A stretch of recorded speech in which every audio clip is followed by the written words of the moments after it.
Hi everybody, it's me again, Latricia from version 2 point of view. So, let's continue with the top 6 things that make a guy want to date you.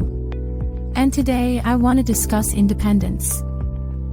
This means you can take care of yourself and make your own decisions without leaning on others. Guys feel a sense of relief when they see a woman who can fend for herself if needed.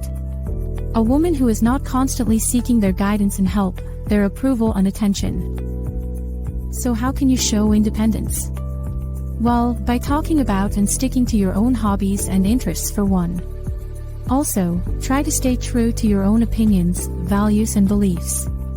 Certainly when you have just met. To put it simply, don't copy him, and speak up for yourself, ladies.